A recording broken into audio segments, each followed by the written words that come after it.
Hop, ça, comme ça, là. Ok, ça tient. Ok, allez. Hop.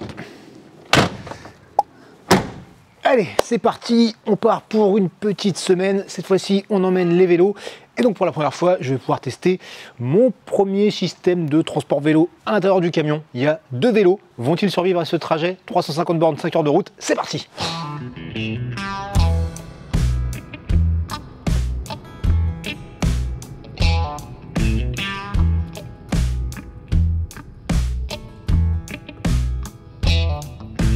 Et nous en sommes à un petit peu plus d'1 heure de route et jusqu'à maintenant, nous n'avons pas entendu crack à l'arrière. Donc a priori, nos vélos vont bien, mais jusqu'à maintenant, c'était quand même surtout de la grande ligne droite. Là, ça va commencer à tourner un petit peu plus parce que donc nous avons quitté la Charente-Maritime en direction du Lot, histoire d'aller se casser un petit peu les pattes sur les côtes avec nos vélos parce que la platitude de La Rochelle et les environs, ça commence à faire chier. Je ne sais pas si platitude ça se dit, mais vous avez compris que ça veut dire que c'est plat, comme ça, plat, voilà.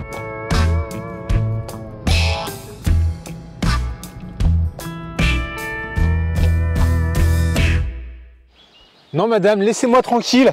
Non madame. Qu'est-ce qu'elle me veut elle? Je me suis arrêté sur une aire de repos, il y a une femme qui vient vers moi en courant. Je sais pas ce qu'elle veut.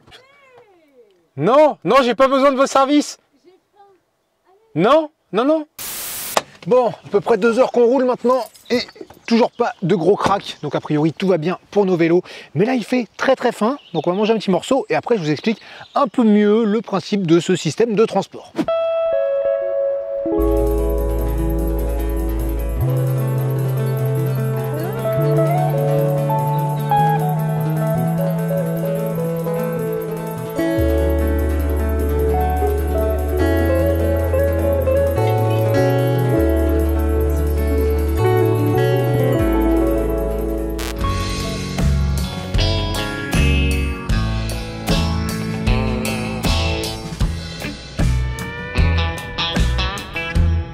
Nous voilà sortis de l'autoroute et presque arrivés à destination. Les vélos n'ont toujours pas l'air de bouger, ça a l'air plutôt stable. Tiens Laurence, je te laisse jeter un œil à ce qui se passe derrière. Là que ça tourne un petit peu plus quand même sur la route. Je pense que ça se passe bien puisqu'on n'entend pas de crac. Et comme ça, ça vous donne un petit aperçu de ce système de transport vélo. Donc système que je voulais à la fois pas trop cher, à la fois compact. C'est pas encore tout à fait le cas, je vous montrerai tout à l'heure, je ferai mieux plus tard, mais voilà. Je voulais aussi qu'il soit modulaire pour pouvoir mettre 1 ou 2 vélos tout en pouvant éventuellement profiter du lit par moment. Voilà, et que ce soit un truc qui soit simple à mettre en place, rapide, tout ça, mais je vous remontre ça dès qu'on est arrivé.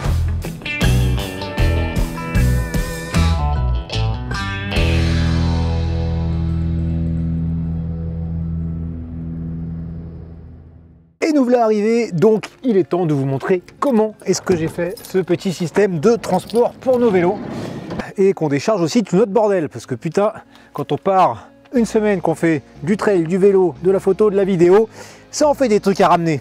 Donc déjà, on va enlever un petit peu, hop, là, et ça on va y aller doucement parce que c'est les bières, voilà.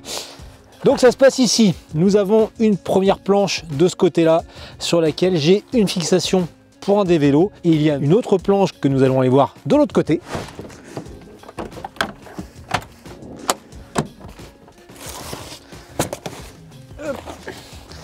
Voilà, autre planche qui est sensiblement la même.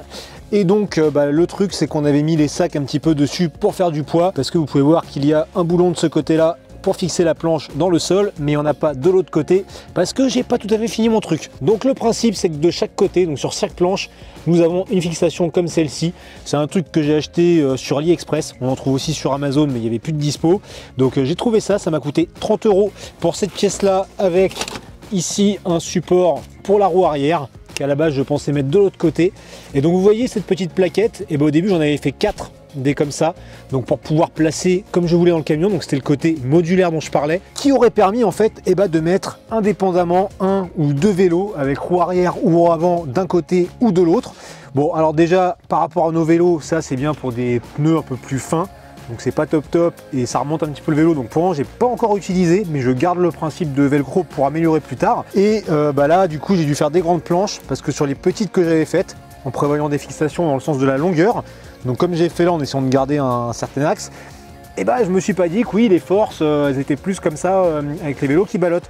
Et donc je trouvais que les plaquettes, bah là, elles tiraient un peu trop sur le sol avec les vélos dessus, donc je sais pas, j'étais pas hyper confiant. Il aurait peut-être mieux valu que ça soit dans ce sens là au niveau des fixations. Et donc voilà, on peut mettre les deux vélos en mettant l'un dans un sens, l'un dans l'autre. Ça bouge pas de trop.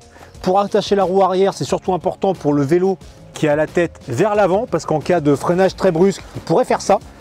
Celui-ci, il y a beaucoup moins de risques. Donc on l'a vu, les roues avant sont accrochées comme ça sur ces fixations. Et donc forcément, comme on a enlevé les roues avant, et ben, j'ai simplement dû racheter ici des housses chez Decathlon pour les stocker. Donc ça déjà, ça prend pas trop de place à ranger ensuite. Et l'idée, c'est une fois que j'ai retiré mes petits morceaux de planche, ça aille dedans et puis ça puisse se cacher sous le lit ou dans un placard ou un truc comme ça. Pour retirer un vélo, c'est simple. Donc ici, c'est une attache rapide quick release. Simplement, ça se dévisse comme ça. Voilà, donc ça va très très vite pour mettre et enlever un vélo. Pour le deuxième, donc là, c'est pas le même système d'accroche. Donc là, pour les connaisseurs, ici, c'est de l'axe traversant.